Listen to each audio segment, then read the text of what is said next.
चलिए हम आज आव्यूह के प्रकार के बारे में जानेंगे। पहली वीडियो में हमने जाना था कि पंक्ति क्या होता है और स्तंभ क्या होता है। तो हमने बताया था कि जो भी अवयव क्षैतिज रूप में होता है उसे हम पंक्ति बोलते हैं और जो ऊर्ध्वाधर रूप में होता है उसे हम स्तंभ बोलते हैं। ठीक, अब हम जानेंगे आव्यूह के प्रकार। तो सबसे पहला हमारा आव्यूह के क्या प्रकार होता है। पहला हमारा होता है क्षैतिज आव्यूह। ठीक, तो ध्यान से समझिएगा। पहला हमारा होता है क्षैतिज आव्यूह। क्षैतिज आव्यूह, तो क्षैतिज आव्यूह किसे कहते हैं हम परिभाषा बोलेंगे। आपको रटना बिल्कुल नहीं है, केवल समझना है कि क्षैतिज आव्यूह किसे कहते हैं। अब सभी लोग, ऐसा आव्यूह जिसमें पंक्तियों की संख्या कम हो और स्तंभों की संख्या ज़्यादा हो, ऐसे आव्यूह को हम बोलते हैं क्षैतिज आव्यूह। जैसे एग्जाम्पल हम देखेंगे, अगर हम आपसे बोल रहे हैं 1 2 3 4 5 6, ठीक, तो आप सभी लोग ध्यान से समझिए। इसमें देखिए पंक्तियों की संख्या कम है क्योंकि एक पंक्ति दो ही पंक्ति है। पहले ए पंक्ति होता है हमारी, और स्तंभ कितना, एक स्तंभ, दो स्तंभ, तीन स्तंभ। तो ऐसा आव्यूह जिसमें पंक्तियों की संख्या कम हो और स्तंभों की संख्या ज्यादा हो, ऐसे आव्यूह को हम क्षैतिज आव्यूह बोलते हैं। आपको बिल्कुल याद हो गया होगा कि क्षैतिज आव्यूह किसे कहते हैं। ऐसा आव्यूह जिसमें पंक्तियों की संख्या कम, स्तंभों की संख्या ज्यादा हो, ऐसे आव्यूह को हम क्षैतिज आव्यूह कहते हैं। ठीक, दूसरा आव्यूह हम जानते हैं आपको ऊर्ध्वाधर आव्यूह। ऊर्ध्वाधर आव्यूह, ऊर्ध्वाधर आव्यूह अगर आपसे पूछा जाए ऊर्ध्वाधर आव्यूह किसे कहते हैं, तो आप बोलेंगे जस्ट इसी का उल्टा होता है। अगर हम आपसे बोल दें कि ऐसा आव्यूह जिसमें पंक्तियों की संख्या ज्यादा हो और स्तंभों की संख्या कम हो, ऐसे आव्यूह को हम ऊर्ध्वाधर आव्यूह कहते हैं। जैसे 1 5 6 7 11 12। ठीक, अब आप सब लोग ध्यान से समझिएगा। इसमें आप सब देखिए पंक्तियों की संख्या ज्यादा, एक पंक्ति, दो पंक्ति, तीन, लेकिन स्तंभों की संख्या क्या है, कम है। एक स्तंभ, दो ही स्तंभ है और पंक्ति आपकी ज्यादा है।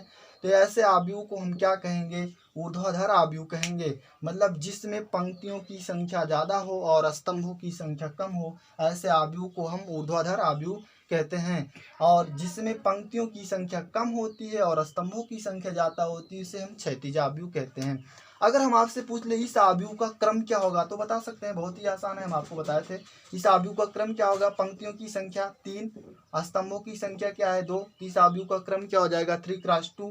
अगर हम बोलें इस आव्यूह का अवयव क्या होगा, अवयवों की संख्या कितनी होगी, इस आव्यूह में कितने अवयव हैं, तो आप इन्हीं दोनों का गुणा कर दीजिए, 3 दूनी 6। ऐसे भी गिन सकते हैं 1 2 3 4 5 6। तो इस आव्यूह में अवयव कितने हैं, हमारे 6 अवयव हैं। ठीक, तो आपको दो आव्यूह पता चल गया होगा, एक क्षैतिज आव्यूह, दूसरा ऊर्ध्वाधर आव्यूह। तीसरे आव्यूह पे हम आते हैं। तीसरा आव्यूह क्या है हमारा, तीसरा आव्यूह को हम बोलते हैं वर्ग आव्यूह।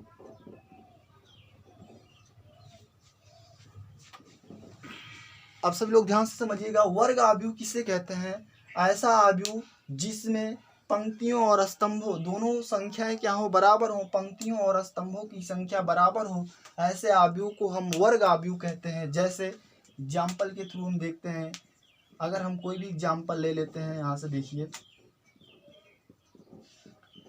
ठीक, अब सभी लोग ध्यान से समझिएगा, ऐसा मतलब ये वर्ग आव्यूह किसे कहते हैं, ऐसा आव्यूह जिसमें पंक्तियों और स्तंभों की संख्या क्या हो, हमारा बराबर हो। तो इसमें पंक्ति कितनी है, एक पंक्ति, 2 3, स्तंभ कितने, 1 2 3। तो इसमें पंक्तियों और स्तंभों की संख्या बराबर है, इसलिए इस आव्यूह को हम क्या कहेंगे, वर्ग आव्यूह कहेंगे। ऐसा आव्यूह जिसमें पंक्तियों और स्तंभों की संख्या बराबर होता है, ऐसे आव्यूह को हम वर्ग आव्यूह कहते हैं। ठीक, आपको सिंपल सी बात है, याद हो गया होगा। वर्ग आव्यूह के बाद हम आते हैं, आपको अगला आव्यूह बताने चल रहे हैं। ठीक, पंक्ति आव्यूह। पंक्ति आव्यूह, ठीक, तो पंक्ति आव्यूह किससे कहते हैं, ध्यान से सभी लोग समझिएगा। ऐसा आव्यूह आपको नाम से ही पता चलता होगा, पंक्ति मतलब जिसमें केवल पंक्ति हो, जिसमें केवल एक ही पंक्ति हो, उसे हम पंक्ति आव्यूह कहते हैं। ऐसा आव्यूह जिसमें केवल एक ही पंक्ति हो, जैसे 1 2 3, ये हमारा क्या हो गया, पंक्ति आव्यूह हो गया। स्तंभ तो 3 है, 1 2 3, लेकिन पंक्ति क्या है आपकी, पंक्ति एक ही है, स्तंभ क्या है 3 है। ठीक, लेकिन हमें स्तंभों को नहीं देखना है, केवल पंक्तियों को देखना है। तो ऐसा आव्यूह जिसमें केवल एक ही पंक्ति हो, उसे हम पंक्ति आव्यूह कहते हैं। और पंक्ति आव्यूह को हम और एक नाम बोल सकते हैं। ऐसा आव्यूह हमने बताया था जिसमें पंक्तियों की संख्या कम हो, स्तंभों की संख्या ज़्यादा हो, उसे हम क्या बोलते हैं, तो ये हमारा पंक्ति आव्यूह हो गया, जिसमें केवल एक ही पंक्ति होता है, उसे हम पंक्ति आव्यूह कहते हैं। और अगर हम स्तंभ आव्यूह की बात करें कि स्तंभ आव्यूह किसे कहते हैं, ठीक, तो ऐसा आव्यूह जिसमें केवल एक ही स्तंभ हो, जैसे अगर हम आपसे बोल दें 4 5 6, ठीक, इसमें देखिए इस आव्यूह में केवल एक ही स्तंभ है, इसलिए हमारा कौन सा आव्यूह होगा, स्तंभ आव्यूह होगा। लेकिन इसमें पंक्ति क्या होंगे, पंक्ति हमारी एक पंक्ति हो गई, दो पंक्ति हो गई, तीन पंक्ति हो गई, ठीक, तो ये हमारा स्तंभ आव्यूह कहलाएगा। क्योंकि जो जिसमें ऐसा आव्यूह जिसमें केवल एक ही पंक्ति हो उसे हम पंक्ति आव्यूह कहते हैं, जिसमें केवल एक ही स्तंभ हो उसे हम स्तंभ आव्यूह कहते हैं। पंक्ति आव्यूह को हम एक और आव्यूह बोल सकते हैं, इसे हम क्षैतिज आव्यूह भी कह सकते हैं, इसे क्षैतिज आव्यूह भी बोल सकते हैं, क्षैतिज आव्यूह। क्योंकि क्षैतिज आव्यूह की परिभाषा वही होती है कि जिसमें पंक्तियों की संख्या कम हो और स्तंभों की संख्या ज़्यादा हो, तो पंक्ति एक ही स्तंभ ज़्यादा, इसलिए हम इस पंक्ति आव्यूह को क्षैतिज आव्यूह भी कह सकते हैं। लेकिन क्षैतिज आव्यूह को हम पंक्ति आव्यूह नहीं कह सकते हैं, ध्यान समझिएगा। और स्तंभ आव्यूह को हम जो है ऊर्ध्वाधर आव्यूह भी बोल सकते हैं, ऊर्ध्वाधर आव्यूह बोल सकते हैं, इसे हम ऊर्ध्वाधर आव्यूह भी बोल सकते हैं। लेकिन ऊर्ध्वाधर आव्यूह को हम स्तंभ आव्यूह नहीं बोल सकते हैं, ठीक। तो हमारा पंक्ति आव्यूह हो गया और स्तंभ आव्यूह हो गया। पंक्ति और स्तंभ आव्यूह के बाद आइए हम आपको बताने चल रहे हैं मुख्य विकर्ण क्या होता है, ध्यान से समझिएगा। मुख्य विकर्ण आप सब लोग जान जाएंगे तो आप सबको आगे के जो आव्यूह के प्रकार हैं उसमें आपको समझने में आसानी हो जाएगी, ठीक। तो मुख्य अगर हम कोई भी अवयव ले लेते हैं शारीरिक में, मान लीजिए A11, A12, A13, मान लीजिए 3x3 का हम कोई भी आव्यूह लेते हैं, A21, A22, A23, A31, A32 और A33, ठीक। तो मुख्य विकर्ण, आव्यूह में मुख्य विकर्ण क्या होता है, ध्यान समझिएगा सभी लोग। मुख्य विकर्ण वही होता है जिसमें I बराबर J होता है, मतलब I और J का मान क्या होता है, बराबर होता है, मतलब जिसमें पंक्तियों और स्तंभों की संख्या बराबर होती है। जैसे ध्यान समझिएगा, किसी आव्यूह को अवयवों को हम कैसे डिनोट करते हैं, AIJ से ना। ए मतलब I क्या होती है, पंक्तियों की संख्या, J क्या होती है, स्तंभों की संख्या। तो मतलब AIJ हमारा क्या शो करता है, पंक्तियों की संख्या और स्तंभों की संख्या शो करता है। मतलब जहाँ I और J के मान बराबर हो जाएंगे वही हमारा मुख्य विकर्ण होता है। जैसे ध्यान समझिएगा, जैसे इन दोनों, अगर I का मान 1 है तो J का मान भी 1 होना चाहिए, मतलब A11। अगर I का मान 2 है तो J का मान भी 2 होना चाहिए। अगर I का मान 3 है तो J का मान भी 3 होना चाहिए। तो अगर आपको देखने से पता चलता होगा जिसमें I और J की वैल्यू बराबर होती है वही हमारा मुख्य विकर्ण होता है। जैसे ध्यान समझिए, मुख्य विकर्ण हमारा यही तो हो जाएगा, देखिए ध्यान से। अब क्योंकि इसमें I और J का मान बराबर, A11, A22 और A33, तो हमारा जो मुख्य विकर्ण हो जाएगा, मुख्य विकर्ण में क्या होता है, I पंक्ति और स्तंभ दोनों क्या होते हैं, बराबर होते हैं। तो मतलब I और J यहाँ पे A11 हो गया, A22 हो गया और A33 हो गया। इसमें अगर मुख्य विकर्ण की बात आए तो इस आव्यूह में इसे हम क्या बोलते हैं, मुख्य विकर्ण बोलते हैं। क्योंकि मुख्य विकर्ण क्या होता है, मुख्य विकर्ण में हमारे I और J के मान क्या होते हैं, बराबर होते हैं, ठीक। तो आप सबको मुख्य विकर्ण पता चल गया हो गया। मुख्य विकर्ण के बाद आइए हम आपको बताने चल रहे हैं शून्य आव्यूह किसे कहते हैं, शून्य आव्यूह।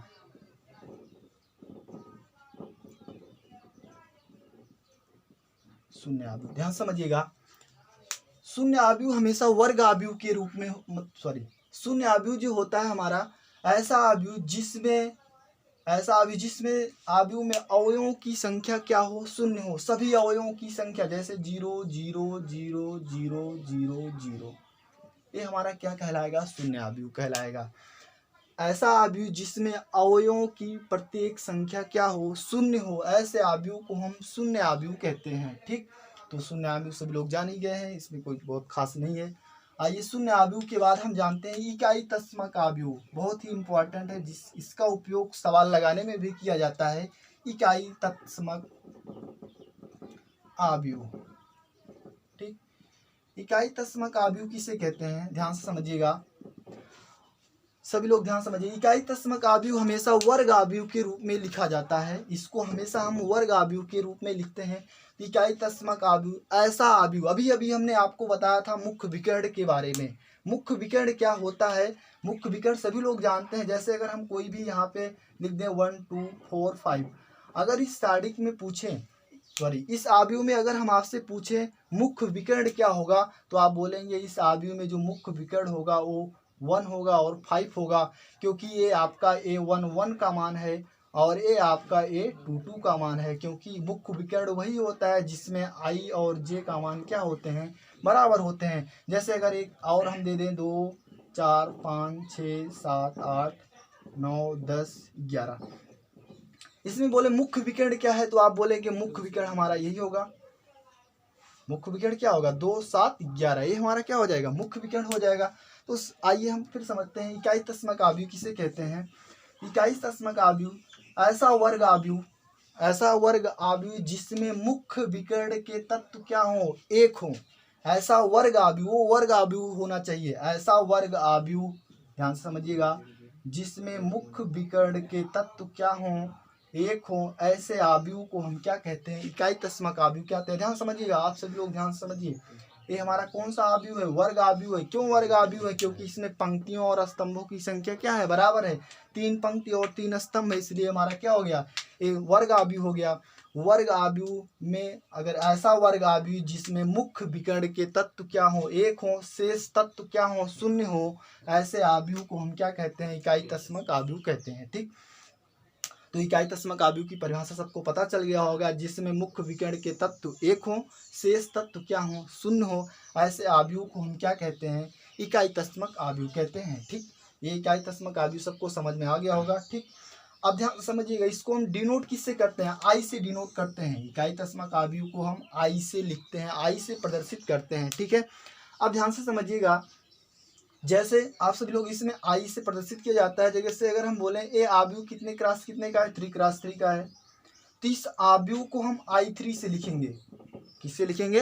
I3 से लिख दिया जाता है। कभी जब हम आगे सवाल लगाएंगे तो आप देखेंगे सवाल में I2 का उपयोग कहीं कर दिया जाता है और कहीं पे I3 का उपयोग कर दिया जाता है।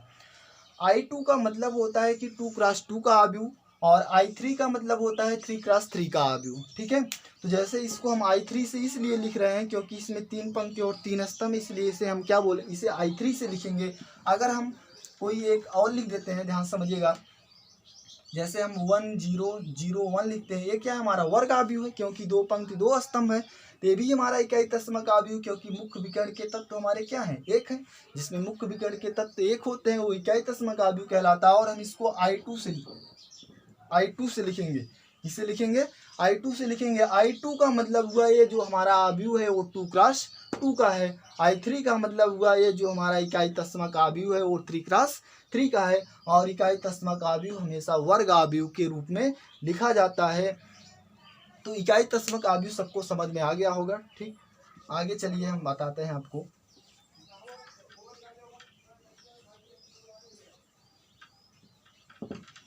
आगे बताने चल रहे हैं आपको विकर्ण आव्यूह किसे कहते हैं। विकर्ण आव्यूह, ठीक, विकर्ण आव्यूह किसे कहते हैं? ध्यान से समझिएगा। देखिए, अभी अभी हमने आपको बताया मुख्य विकर्ण और ये आपका विकर्ण आव्यूह है। ठीक है, तो विकर्ण आव्यूह ऐसा आव्यूह होते हैं, ध्यान से समझिएगा, ऐसा वर्ग आव्यूह है, इसको भी हम वर्ग आव्यूह ही बोलते हैं। ऐसा वर्ग आव्यूह जिसमें मुख्य विकर्ण के तत्वों को छोड़कर शेष तत्व क्या हो? शून्य हो, ऐसे आव्यूह को हम विकर्ण आव्यूह कहते हैं। जैसे 2 0 0 0 3 0 0 0 5। अब ध्यान से समझिएगा, अब इसमें देखिए मुख्य विकर्ण के तत्वों को छोड़कर शेष तत्व क्या हो? शून्य हो, ये हमारा मुख्य विकर्ण हो गया। ठीक, मुख्य विकर्ण के तत्वों को छोड़कर शेष तत्व क्या हो? शून्य हो, ऐसे आव्यूह को हम विकर्ण आव्यूह कहते हैं। अब आप इसकी परिभाषा कैसे बताएंगे? ऐसा वर्ग आव्यूह जिसमें मुख्य विकर्ण के तत्वों को छोड़कर शेष तत्व क्या हो? शून्य हो, ऐसे आव्यूह को हम क्या कहते हैं? विकर्ण आव्यूह। अब आप एक सिंपल सी बातें जानिए, क्या हम इसको इकाई तस्मक आव्यूह कह सकते हैं? नहीं कह सकते हैं, क्योंकि इकाई तस्मक आव्यूह में क्या होने चाहिए? मुख्य विकर्ण के प्रत्येक तत्व एक होने चाहिए, शेष तत्व 0 होने चाहिए। तो ये हमारा मुख्य मतलब इकाई तस्मक आव्यूह नहीं कहा जा सकता है, लेकिन हम इकाई तस्मक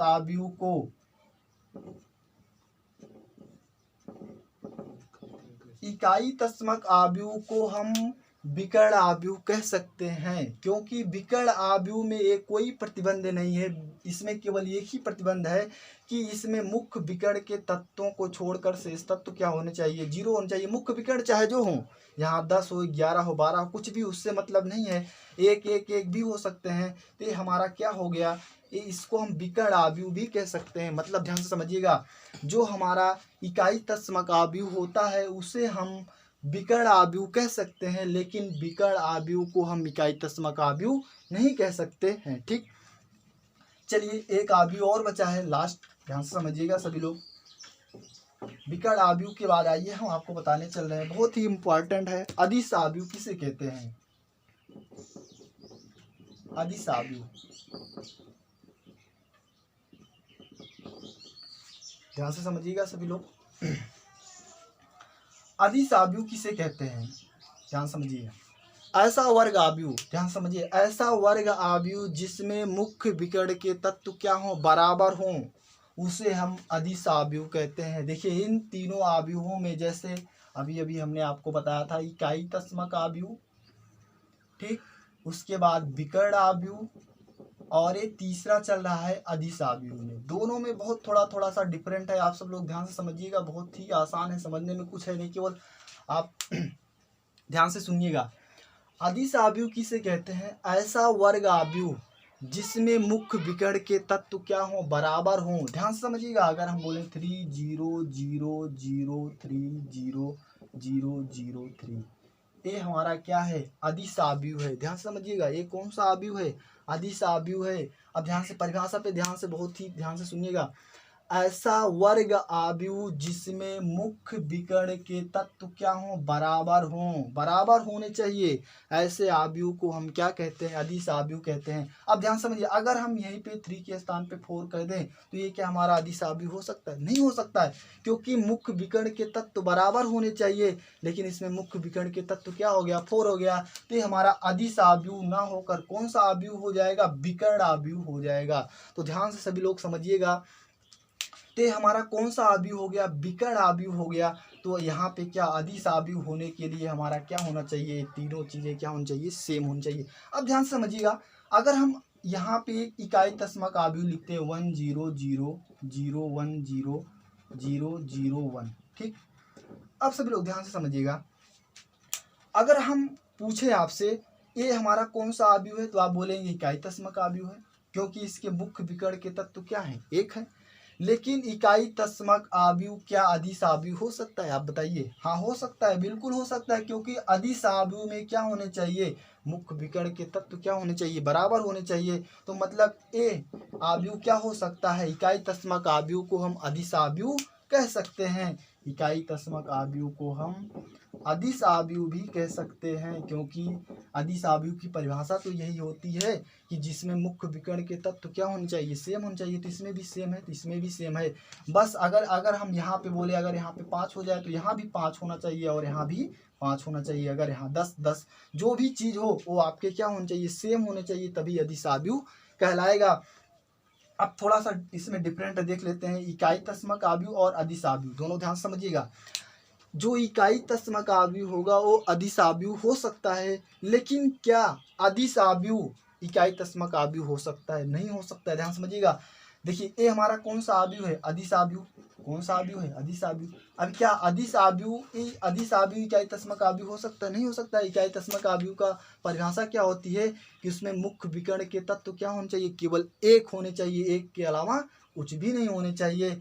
तो ये क्या होगा, हमारा अदिश आव्यूह इकाई तस्मक आव्यूह नहीं हो सकता है, और जबकि हमारा इकाई तस्मक आव्यूह अदिश आव्यूह हो सकते हैं। और एक बात सभी लोग ध्यान समझिएगा, इकाई तस्मक आव्यूह को भी हम विकर्ण आव्यूह कह सकते हैं, इकाई तस्मक आव्यूह को भी हम विकर्ण आव्यूह कह सकते हैं, और अदिश आव्यूह को भी हम विकर्ण आव्यूह कह सकते हैं। मतलब इन तीनों को हम विकर्ण आव्यूह कह सकते हैं, लेकिन हम विकर्ण, ये बात सबको समझ में आ गई कि मतलब अगर हमारा ये अदिश आव्यूह है तो अदिश आव्यूह को हम विकर्ण आव्यूह बहुत ही आसानी से कह सकते हैं, लेकिन विकर्ण आव्यूह को हम अदिश आव्यूह अदिश आव्यूह या इकाई तस्मक आव्यूह नहीं कह सकते हैं।